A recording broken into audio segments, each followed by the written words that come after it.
Hello, this is the fifth of my talks exploring enlightenment. Today we move into a rather different context, that of the world of medieval Christianity. Enlightenment, to my way of thinking, is a transcultural phenomenon. It appears in all periods in history, all parts of the world, and is not culturally determined, and it doesn't depend on the state of knowledge of a society, its learning, its institutions, its research, its science. It doesn't depend on any of these things. It emerges everywhere, sometimes in a religious context like today, and other times with no particular religious background at all, and it might take the person into religious thinking or not.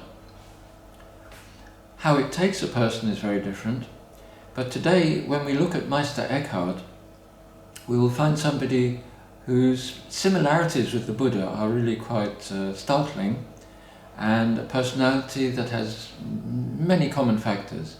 There are some little differences, but of course the really big difference is that Eckhart is immersed in a world where the language of the ultimate is couched in theistic terms, that of the Western God.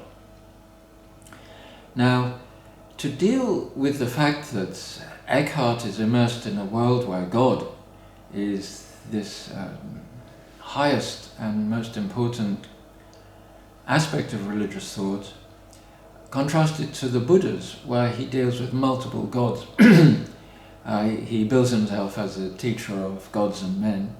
The conception of God here is very, very different, and it brings us to a topic that I will probably come back to many times, that of language. I sometimes like to say that, to my way of thinking, to my perception, the animals are pre-language. This is the distinction between an animal and a human. Otherwise, I find animals to be beings I relate to as profoundly as I do to humans, but I consider them as pre-language. The enlightened ones, enlightenment or an enlightenment experience, is post-language.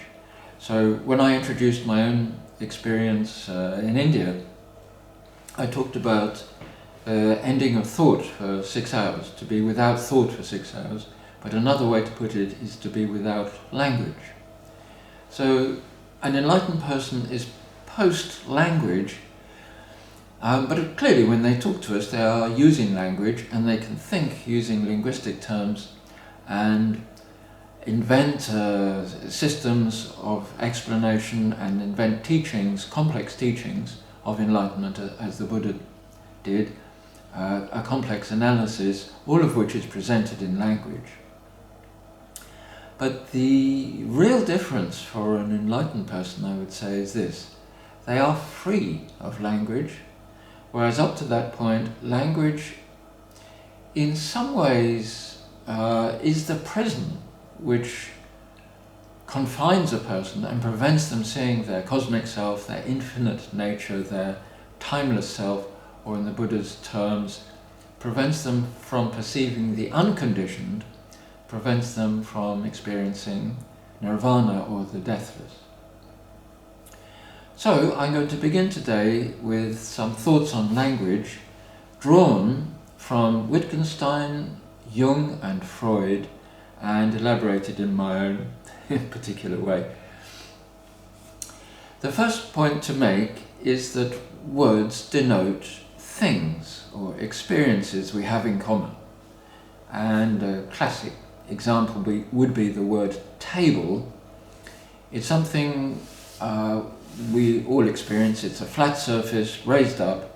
You can sit on a chair, another common item in our language, and you can eat at it or work at it. Now in some cultures, chairs and tables never existed. So when missionaries or anthropologists encountered the Inuit, there would be no word in their language for these two things. And there's a lovely film, I forget the name of it, about a woman trying to rescue her child from the Iranian Revolution, when the Shah is deposed and the Khomeini, the Islamic regime took over. And there's an interesting moment in the film where a devout Muslim family who have been westernized to some degree, as many Islamic countries were up to the time of their Islamic revolutions, thinking all across the Middle East. And there's a moment where the family who support this revolution get rid of all their Western furniture. It is a symbol of Western interference in their way of life.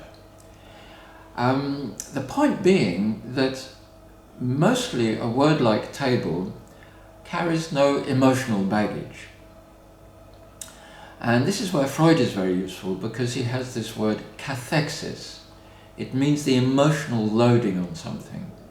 And I like to say that words are or can be cathected, and that very often the meaning of a word is carried by its cathexis. Now, in the case of a table, there is usually zero or very little cathexis. If you work as a designer of tables, or in the furniture industry, or as a French polisher, you may have a professional connection with tables that mean they have an emotional meaning for you. But most of us, the meaning of the word table is easily recognized from our experience, generally from childhood onwards, and is unproblematic and is uncathected, has no emotional baggage.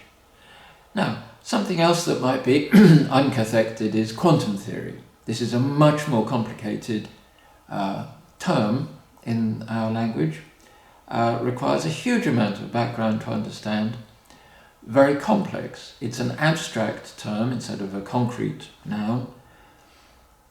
It is relatively uncathected unless you are a scientist who's got some radically different view of it, whatever.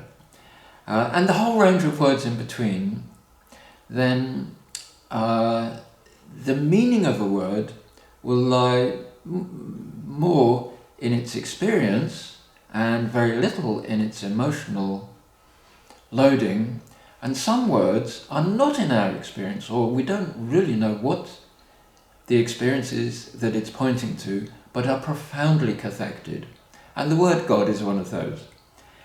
I challenge any religious person to tell me their experience of God, if they are not already a mystic, in which case we would be having a conversation about mystical union with God.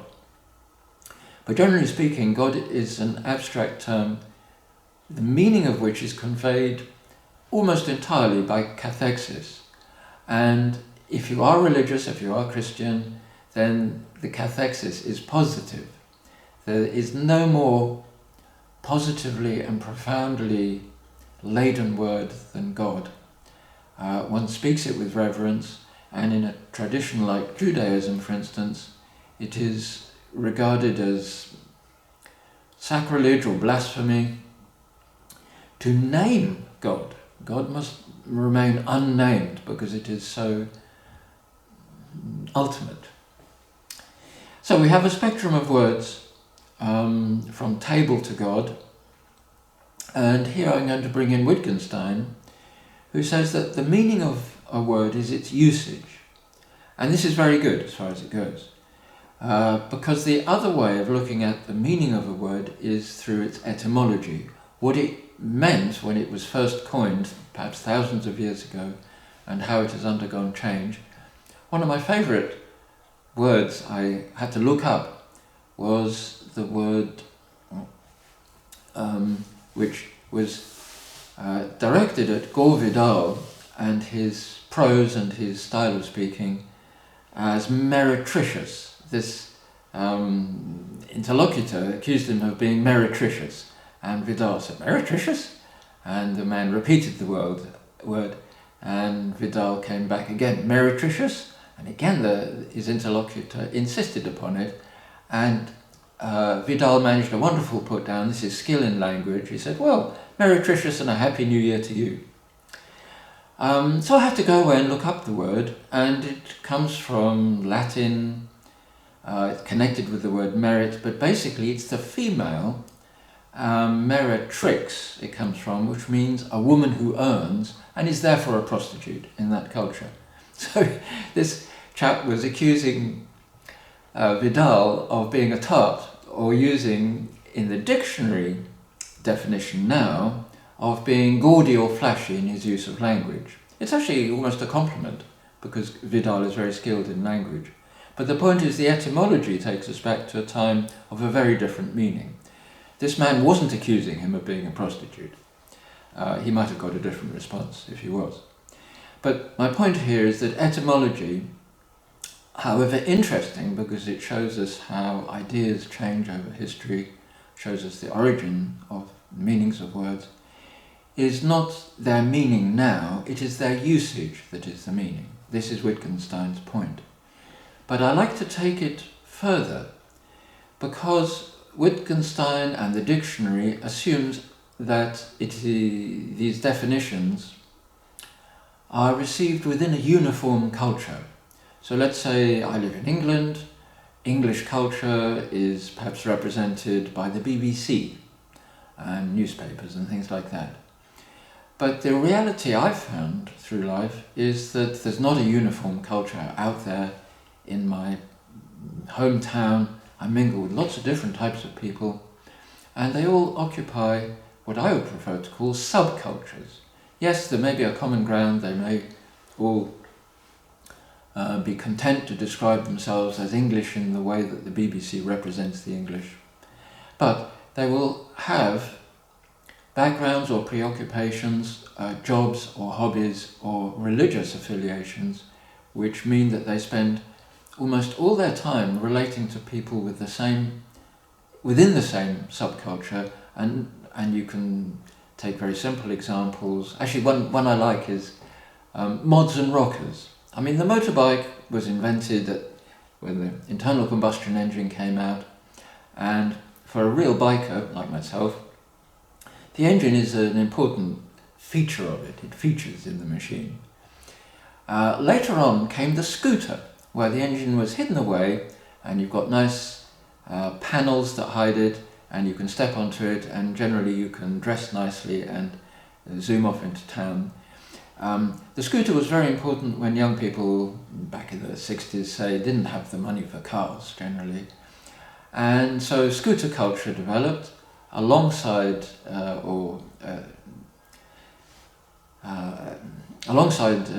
tradition of motorcycling, and rockers emerged. I don't know which emerged first, but mods and rockers were two subcultures who used two-wheel transport, and whose differences culturally were to do with clothing, to do with dancing, to do with general way of life, and mostly it was good-natured, but could come to fisticuffs. And there are thousands of such subcultures. If you're passionate about fishing or golf, or you're an artist, or you're a musician within a particular genre of music, then your world, you spend all your time in this world, and it's a human tendency to forget that there are other cultures, other subcultures out there. So I like to add to Wittgenstein's definition the simple idea that the meaning of a word is its usage by its user group, the user group being a subculture. And again, if we take the word God and we take the subculture, which is actually very large now, of atheists, materialists, those who believe in reductionist science, then the meaning of God is actually a very narrow one. It's the meaning they want to reject, and generally it's anthropomorphic. This is another term we have to bring in. It is God as an old man with a beard sitting in a cloud who has ultimate power over our lives.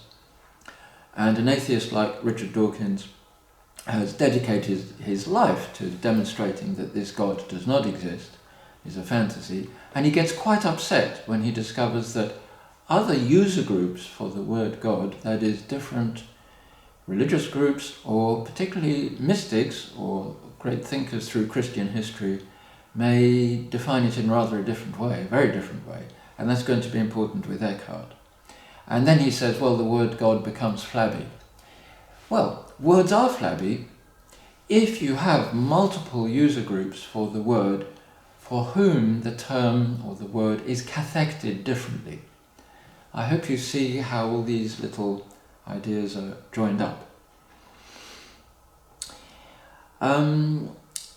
Another valuable idea from Freud is in part of his general dismissal of religion, which I don't agree with at all, but it's still a very valuable thing to have understood, how Freud ridiculed and dismissed religion, and how he provided a language for modern atheism.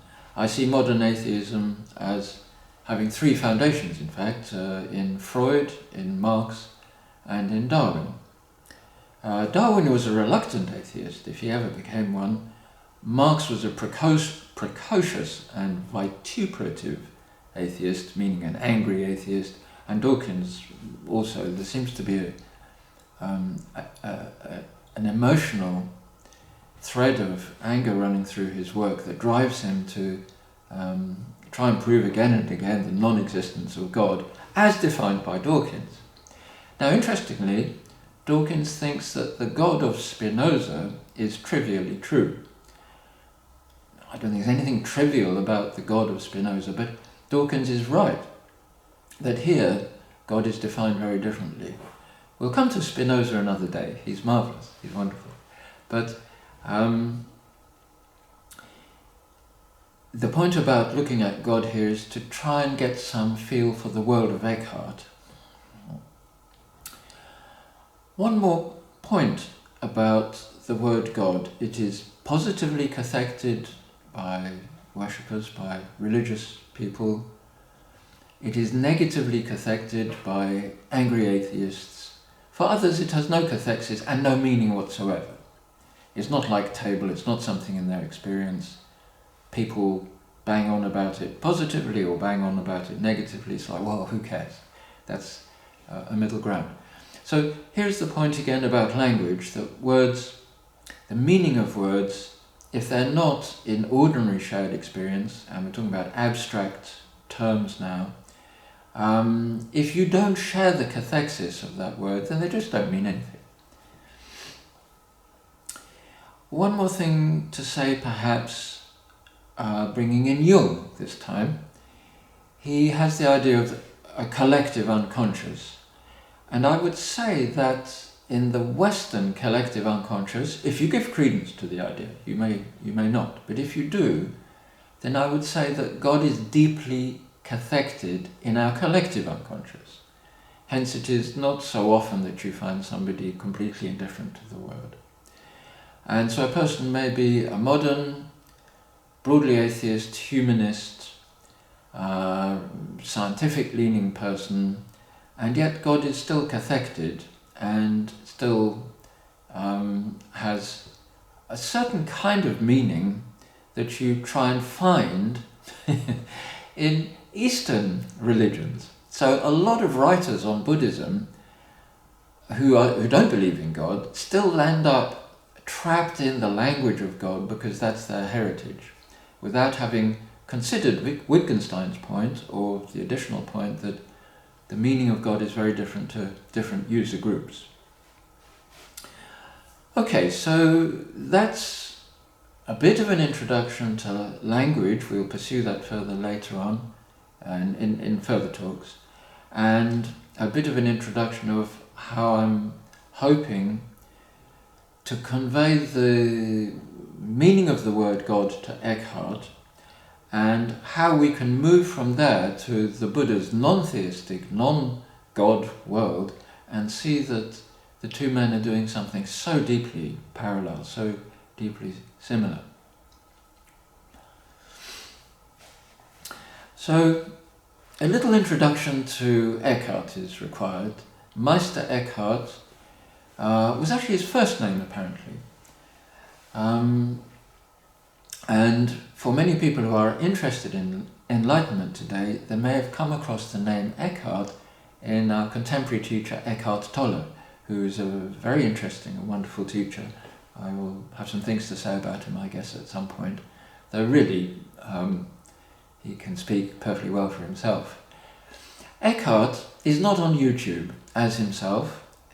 We have access to him mainly through his sermons, which were written down by, I guess, some faithful follower or followers. A little like the sermons of the Buddha were memorized by his faithful follower assistant Ananda. We have a difference of culture that in Eckhart's time it was natural to write down the sermons, but still you can't write as fast as somebody speaks. Some feat of memory was required here, and we also have to acknowledge that it will not be a perfect recording. Just as Ananda's recordings of the Buddha's discourses were committed to memory and not written down for 300 years or so.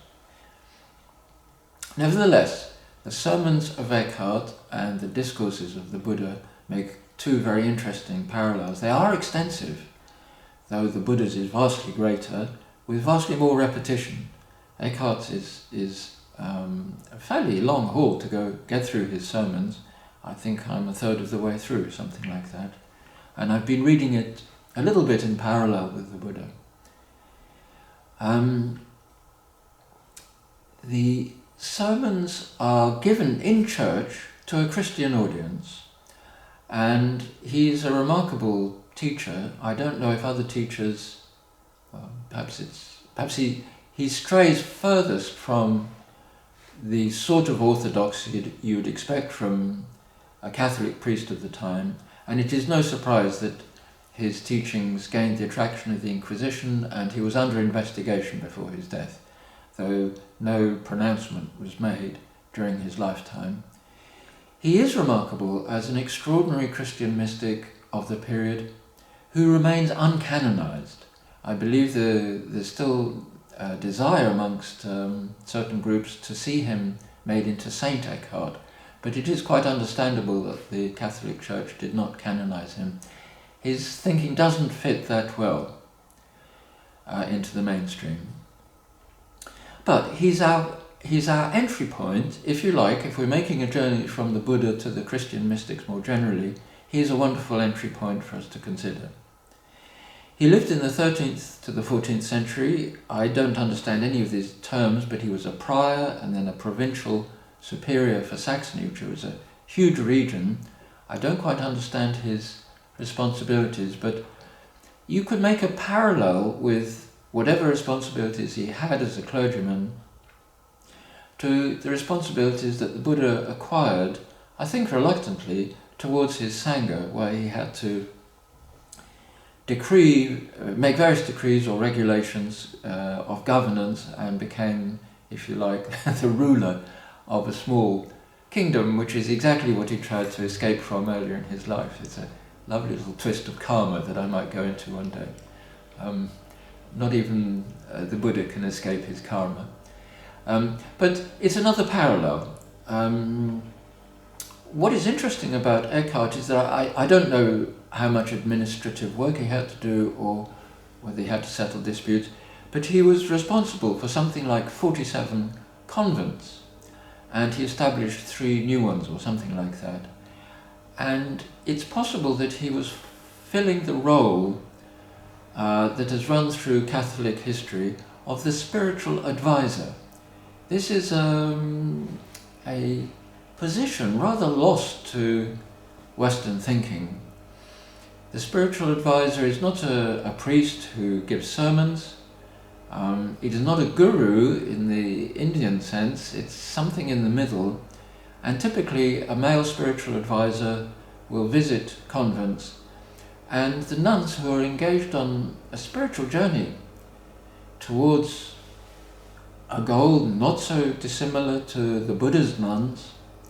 His goal was nirvana, their goal is God. And these journeys are all very unique, very personal, and go through ups and downs. They go through highs and lows, and an experienced spiritual advisor such as Eckhart would have been of enormous value to them. just as the Buddha was when he spoke with his nuns or his monks. Now, Eckhart has a different quality to some of the other mystics through the medieval period, Christian mystics, in that he seems to be very influenced by Greek spirituality, and he owes a great deal in particular to a Christian mystic called either Dionysius the Pseudo-Areopagite or the Pseudo-Dionysius the Areopagite. I mean, all this confusion of terminology is because they were confused about who he was. There is a Dionysius in the New Testament, but this isn't him. But he's a very important figure, and he speaks about God in a way that's rather interesting. Instead of metaphors of light, he uses metaphors of darkness. You have to enter the divine darkness to approach God. And it's a good metaphor because it's a metaphor of abandoning the manifest world. Now, this is my word. I like the words manifold and manifest. The journey to enlightenment can involve, particularly for the Buddha and Eckhart, a retreat from all that is visible and audible and tangible and tasteable and touchable and all these things, into an interiority that the Buddha generally used metaphors of light for, and Dionysius uses darkness for, and Eckhart uses both. But he's rather influenced by this man, and maybe other Neoplatonist thinkers. Whether he had read Plotinus, whether any of that was available to him, I don't know. But if one has studied Plotinus a bit, then Eckhart's thinking is not so far removed. The other big influence on him, of course, are the great Christians such as St. Paul, particularly St. Paul, but also Augustine. Okay, so that's a little bit of background. I know a lot more about the Buddha than I do about Eckhart. There's plenty of material out there. The sermons I recommend. They're beautiful. You can download them as a PDF or on your Kindle or get the book. And some work is required, just as with the Pali Canon of the Buddha, that the language will be archaic and foreign. And I'm going to deal with a couple of words that will appear very strange to us because the modern version of it is not the usage at all of Eckhart's usage. So both in Eckhart's sermons and the Buddha's discourses, the meaning of words really arises through their usage by those men, and so you have to keep reading again and again, more and more, to see how the heck is he using this word? It's been translated into English, but it's not got a familiar meaning. So yes, it's not easy, but it's immensely rewarding. Eckhart is immensely rewarding. Now, his sermons, just like the Buddha's, revolve around a few major themes, and where the Buddha is giving us a teaching of enlightenment. Enlightenment is nirvana. It is a cessation of selfhood. It is a doctrine of no self. It is a withdrawal from the world. It is a withdrawal from the sensory realm. It is a journey towards the deathless, the Buddha says. It's a journey towards the unconditioned, that which is not arise out of the arising of other things and will not cease because something else has ceased. It is something infinite, eternal. It is the fundamental and ultimate liberation of the human self. And the Buddha would say it's the only real happiness. And I think Eckhart is saying much the same. But Eckhart is using a different language. Here, instead of a journey to enlightenment, it's a journey into union with God. And so we're going to have to examine Eckhart's thinking about God. The Christian mystics generally talk talk about union with God, and we could say fairly straightforwardly that the equivalent to enlightenment in the Buddhist tradition or in the Hindu tradition or in the Eastern traditions, the equivalent to enlightenment in the Christian West is union with God. The Sufis put it much the same way. In Judaism, I'm not sure it is union exactly, but the Jewish mystics we'll look at sometime. We may have to move a little bit away from that. But once we can find a common concept within these two descriptions of moving towards enlightenment or moving towards union with God, we can develop the parallels and see how close these two men are in what they're doing, but also some similarities of temperament and similarities in the way that enlightenment has taken them. Now, Eckhart's central metaphor is a little more articulated than just union with God.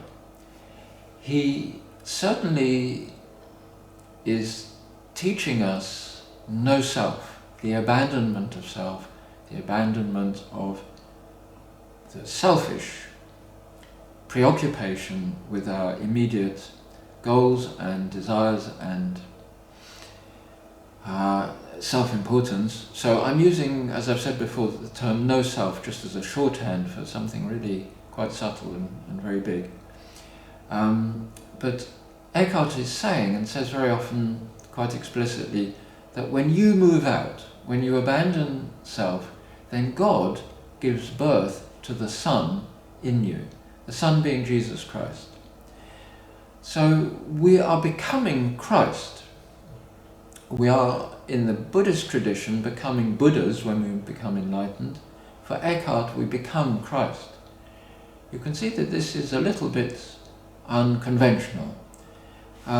He's rather good at taking passages from the four Gospels or the epistles of Paul, the sayings of Paul, and giving them slightly different meaning, not that different, and I would support Eckhart's interpretation of these terms any day. I will look at Jesus as a teacher of enlightenment at some point, based on a very small set of writings known as the Gospel of Thomas. That was not available to Eckhart. I would love to know what he would have made of them. So the metaphor is when you reach stillness in contemplation, your eyes are closed, you're in a convent or a monastery, you have a sense that what you're doing is part of the holy life, you've stilled your inner being, your thoughts have quietened, yourself begins to disappear. The machinery of mind that creates the illusion of a self from moment to moment, now this is me speaking, but it's just my way of explaining it. As you settle into this, in the Buddhist tradition, you get glimpses, and the Buddha talks about the higher jhanas, or mental states, where you begin to see what this nirvana is about. As a Christian nun or monk, Eckhart is saying that when you move out in this way, and in this stillness, and in this divine darkness, he uses the word darkness, or unknowing, this is another wonderful word in the Christian tradition, but with good parallels in the Buddha's teachings. When you are settled into that, then you do experience a birth within you of the divine. You experience a birth of the Son. God gives birth within you to something that is timeless, infinite, and is the one true source of happiness, I could say. So I'm going to run through, I've made some little notes of phrases that Eckhart uses. They're all beautiful. He talks a lot about the soul in the feminine, and the soul cannot know itself through images, that is, worldly images. And when you settle into the soul, devoid of thoughts of the world, memories of the world, visual recollections of the world, in this state, God can freely unite with it, he says. God can freely unite with the soul. Now, in this particular phrasing, he's left Christ out of it. This is quite random, this little sequence, by the way. I've just picked them out from the sermons. When Eckhart speaks of the world, he uses a term, and this is a word we have a modern usage for, creature. To us, a creature is an animal, simple as that. Or we sometimes say fondly of somebody, she's a sweet creature, or he's a simple creature. I remember on a railway station the dispatcher telling me that the train drivers were simple creatures, and so you had to put signs up to tell them what to do. Creature, modern usage of the word, is no use to us here, because in Eckhart's time the word creature is intimately bound up etymologically with creation. It is God's creation. God has brought creatures into existence, and to know God we must leave his creation behind and leave all creatures behind. You find this in all the Christian mystics. I don't know when this usage was slowly abandoned, but it's one of the terms where we have to make a bit of an effort to understand the usage, because the translators from the German are using the modern word, and they don't spend a lot of time telling you that actually it's not how we understand the word today. All creatures, all creation cannot constitute the blessedness or perfection of self or life.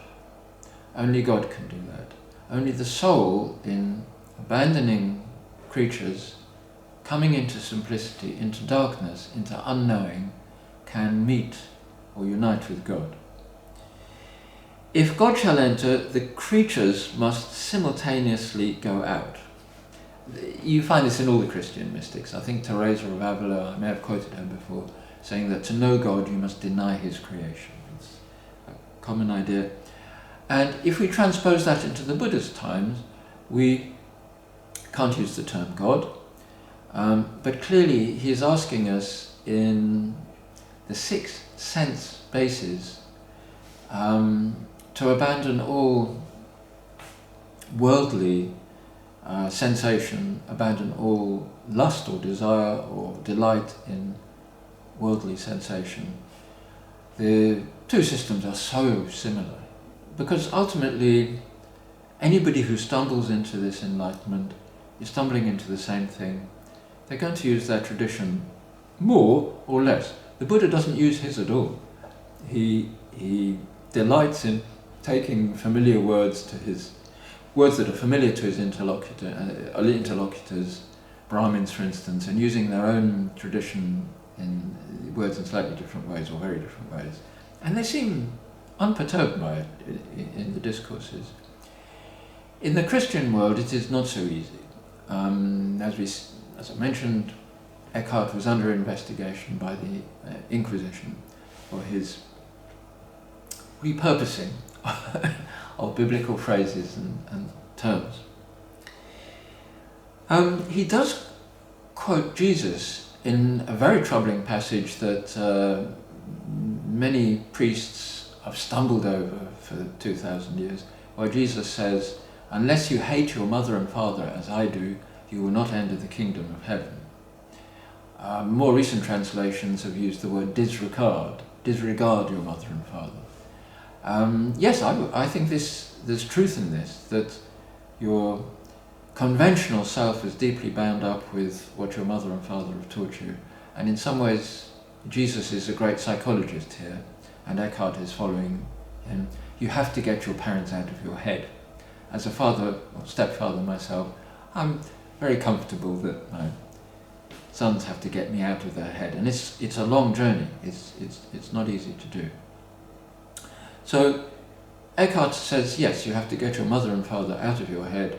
You don't have to actually hate them. I certainly hope that's not taken literally. Because that is needed for God to have access to. Darkness, oblivion, unknowing, lay claim to nothing, he says, so that you are naked. Actually, you're quite naked in your interior. There's nothing there, there's no constructs. Buddha again is brilliant on this. You're not holding on to any constructs related to self or the world or anything. Memory and understanding, perception, imagination will diversify you, Eckhart says. Beautiful. Being diversified, you're fragmented and there's no possibility of this oneness, this sense of oneness, this sense of union. If you abandon your will, volitions in the Buddha's terminology, and all your knowledge, I've got 4 degrees for goodness sake from different universities, you have to abandon all of this. If you've only got 1 GCSE, if you never went to school, you still have knowledge. All has to go. God with his knowledge surely and willingly comes into you and shines there clearly. So anybody who has known this then can claim, I think, to use the word God for an actual experience. And it is not an abstract term for which there is no correspondence in experience. This is an experience, and monks and nuns through history have had moments of it, little glimpses, like I had a little glimpse in India, and then it goes again, and you can spend decades wandering in the desert because you know what the oasis looks like. You just can't find it again. And that's where a spiritual advisor like Eckhart is so important. And I think he would have helped an enormous number of people find it again, just as the Buddha did with his monks. The true word of eternity is spoken only in solitude. Solitude, solitude. The Buddha emphasizes solitariness, to be a recluse. He actually doesn't really want human company himself. Whenever he has a chance, he goes into the jungle on his own, into the forest. And his community has to get used to him going off 3 months a year, where the only person who sees him is Ananda, or the assistant who brings him food, alms food. I have said before that this is not my path, and this will be important in later talks, but people like the Buddha and Eckhart have so deeply reached me. I think I've had to walk with them a very long way before I've said, right, here I turn off, here I move in my own direction, following quite different teachers.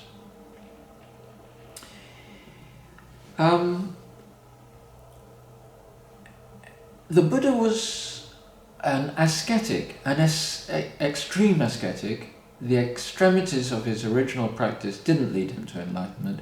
He abandoned what he called the extremes of it, but he still remained an ascetic, and he calls himself one, and he calls his followers ascetics. It's just a middle ground. I don't find it very middle. I love my food, my comforts. But Eckhart is also moderate in this. I came across this today. There has to be some basic withdrawal from compulsive cravings. One has to conquer the compulsion for food or for chatter or for company or for the television. You get the remote control out the minute you relax in a chair. You can't deal with silence. When people first start to meditate, it is a terrible shock to be left naked with your own mind. There's nothing else there but your mind. And that's why a lot of people begin with very structured meditations. But I would say that real meditation involves simple, the Zen people call it just sitting.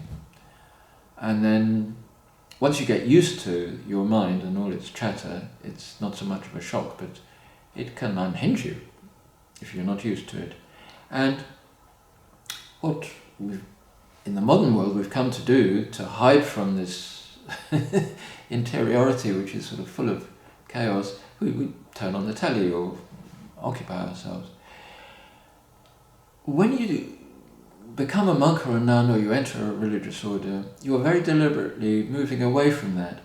And there are extremes, and for some people perhaps that is the right path for them.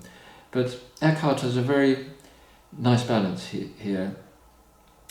He says that when you begin to enter this world of silence where God can reach you, it is an alien realm. Nothing in your ordinary life will have prepared you for this. Certainly today in modern unreligious societies, Western societies, nothing prepares you for it. I've been very taken in researching the Arab Spring and the Middle East and Iran, how pious people instinctively are in those cultures, and how resistance to Western culture, led by what we would call extremists, has found a lot of common support. The Islamists in all these countries still have great support, and in some ways one might regret it. In other ways, I'm moved by piety. But it's an alien world, and it is much more alien to us now in the modern world than it was in Eckhart's time. Even so, he says, to succour the spirit in this alien realm and to impede the flesh. He's talking about gaining some freedom from physical cravings. To impede the flesh somewhat. He's very moderate here. We put on the bridle of penitential practices. Now, penitence is the mood of all the medieval mystics. I can fall into penitent moods. I can be a clumsy fellow like anybody else. I can hurt people's feelings, or more deeply, I can feel penitent at a sort of existential level, and then I actually do like to go to Mass. I haven't for a while. But penitence as a all-pervading and overwhelming milieu is not my cup of tea, and it's not the modern thing at all. And so it is mixed, this is one of the things one has to overcome to enter Eckhart's world. He says, we put on the bridle of penitential practices simply because we're entering an alien world. We need to subdue our physicality, our gross cravings. We need to be able to attain some inner quiet and silence. And Buddhist meditations, Christian contemplation are all geared towards that, of course. He says we do this to bring our soul a little bit under control, so the spirit can resist the temptation to get up, if you're meditating at home or in contemplation, to get up and go to the fridge, or get up and put the telly on or whatever. But here he says something very wonderful. He says, 1,000 times better fashion to curb these cravings in 1,000 times better fashion. Put on the bridle of love. This is the love for God. And this is very interesting, because at first glance, Eckhart is not a devotional mystic. Love doesn't seem to be foregrounded in his teachings as much as detachment. Detachment is what he has completely in common with the Buddha. One has to detach oneself from the everyday bindings to friends and family, to loved ones, to loved things, to sense pleasures. These bindings have to be dissolved through detachment. But here is Eckhart saying that love is a better bridle than penitential is the word, penitential practices.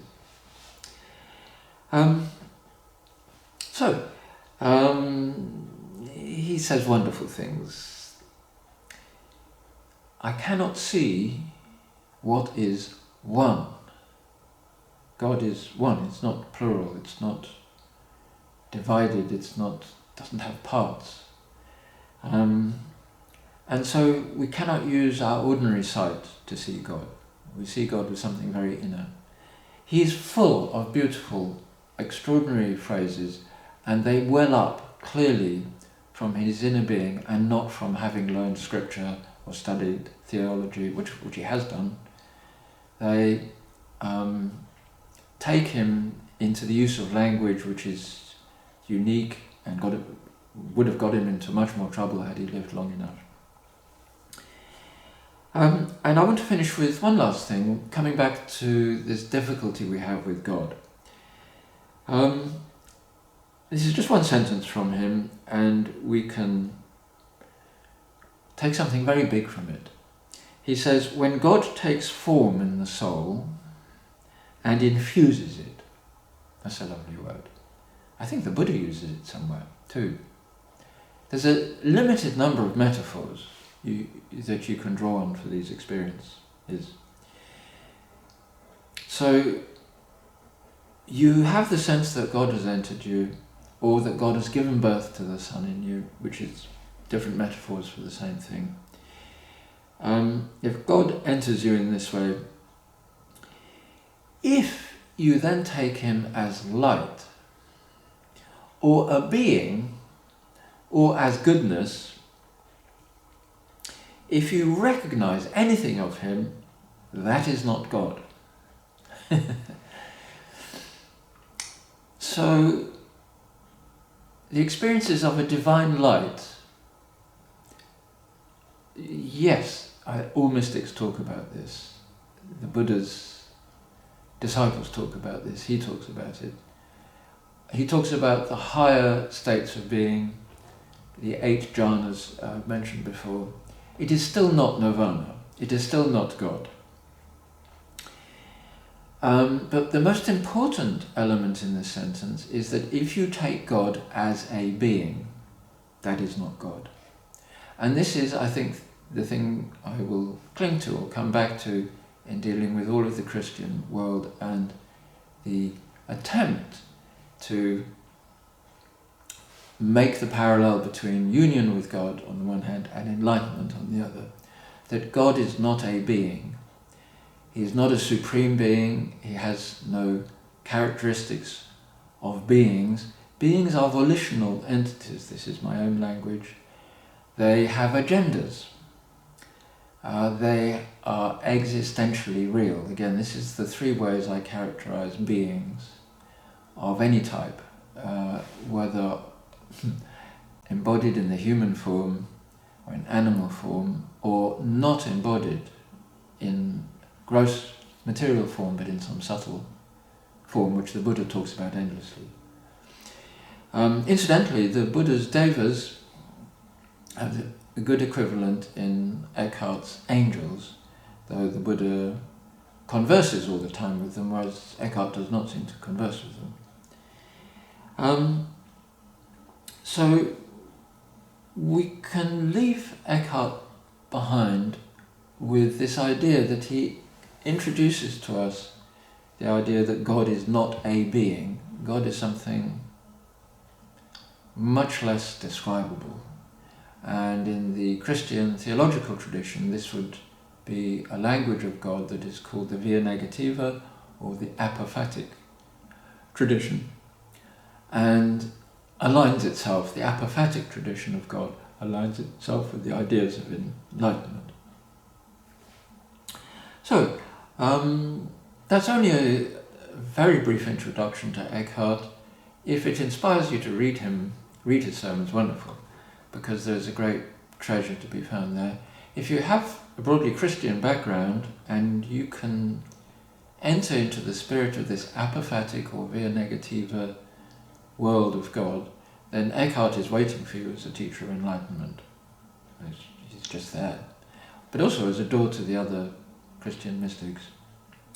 And I'm going to conclude simply by saying I'm not alone in having seen the parallels here between Eckhart and the Buddha.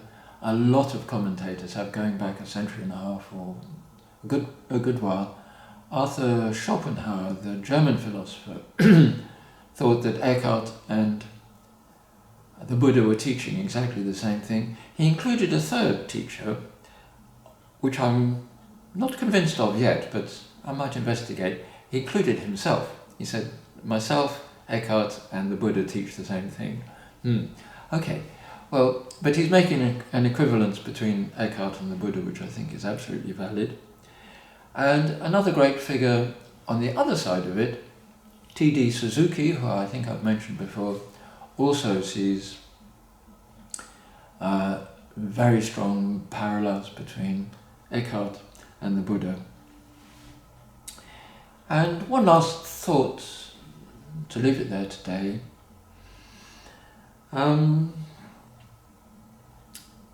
Clearly, both the Buddha and Eckhart are renunciative types. Their personality is such that they are willing and determined in their withdrawal from the world to reach their spiritual goal. The other thing they have in common is a language of no self, and thirdly is that they are non-judgmental. And I'll have to do a talk on this at some point. One of the great obstacles to religion, I think, in the modern world is the sense that the priests of all the religions appear to be moralizing. I've had a conversation with a friend recently about this, and I couldn't really explain what I mean by this. But what happens to the congregation is that they adopt this moralistic or moralizing tone. It's such a deep human instinct to condemn others for what you think is immoral behavior, because we don't want to admit it, but because we feel better if we put somebody down for their behavior, quite forgetting that we've probably done something very similar. And even if we haven't, we are not perfected to point out the imperfections in others. Jesus says it beautifully. You're trying to take out the speck in another person's eye while you have a beam in your own. I mean, it's an impossible physical metaphor, but it sticks with you. And also, he says quite simply, judge not lest ye be judged. So he's asking all of Christianity, everybody who worships in his name or follows his religion, to be unjudgmental. That is for God. It is God's judgment. It's not ours, not yours. The Buddha is just the same. Instead of God's judgment, it is karma. And he tells his monks that they should not be judgmental towards each other. And here's a slight difference. He says, that's my job. Or it is for one like me, presuming enlightened. So I think I will leave it there today.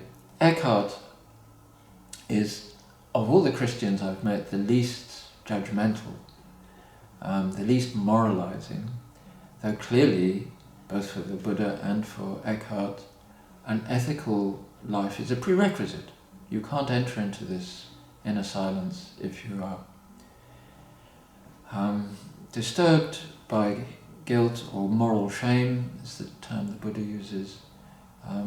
But there's a generosity of spirit in Eckhart and Buddha that I think is worth dwelling on. And I hope the rest of the parallels I've brought out today are helpful.